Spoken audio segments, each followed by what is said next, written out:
កំពុងភ្លៀងហើយអូយមិនភ្លៀងបងប្អូនម៉ោង9កន្លះយប់ទៅហើយហ្នឹងភ្លៀងយ៉ាងហ្នឹងស្អែកហ្នឹងដឹងតែអំបិលទៀតហើយដោយសារមេឃភ្លៀងមិនបានទិញជាប់ទេដាច់បាយហើយស្អែកនេះបងប្អូនអើយមើលភ្លៀងហើយទៅនោះកន្លែងនេះក៏ឡានចរនៅឡានចរនៅហាភ្លៀងបងប្អូនចង់លេងទឹកភ្លៀងនេះលេងទឹកភ្លៀងចានេះអាជីនេះអាទឹកនេះលើសុបាយភ្លៀងខ្លាំងណាស់នោះតើកំពងភ្លៀងទឹកណាហូបខាងលេងសុបាយហ្នឹង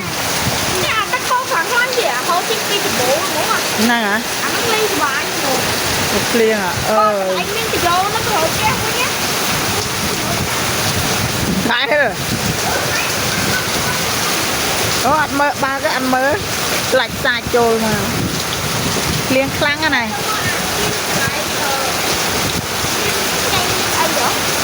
នោះមកនៅកន្លែងនោះទៅយកទឹកហ៎វាហូរតាមយកទឹកហ្នឹងមកអូនខ្ញុំទៅមើលបាញ់ឡើងខ្លាំងនេះនេះទៀតហើយសតលេងម៉ែឯងខ្លួនលេងទៅលេងពីកាលពីយូរហ្នឹងភ្លៀងឡានចរហាភ្លៀងហើយឡានចរបានពីឡានធំនៅតែហ្នឹងពេលឥឡូវម៉ែដល់ខ្លួនលេងសក់ណាពីមុនភ្លៀងខ្លាំងណាស់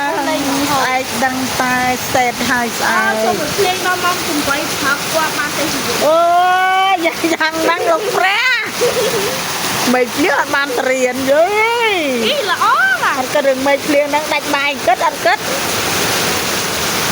ដាំតបាយទៅមកញ៉ាំបាយញ៉ាំមួយអីញ៉ាំមួយឡងជៀននេះតូលមកនេះតូលនេះតូលខ្លាំងណាស់ភ្លៀងក្នុងកាមេរ៉ាមើលឃើញស្អីនេះហ្នឹងភ្លៀងសតខ្លាយពេលសតខ្លាយមកជីវាល្ងាវាមិនជូស៊ីតែចូលអាជីអីចូលជីនឹងតាណាទេភ្លៀងខ្លាំងណាស់ជួអស់ប្រាសកេគ្មាននៅទេស្វាយក៏ជ្រុះសកេក៏ជ្រុះទាំងអស់ណាអូនតែចៃច្រៀងស្អីមើលទឹកអូមើលទឹកច្រើននោះចា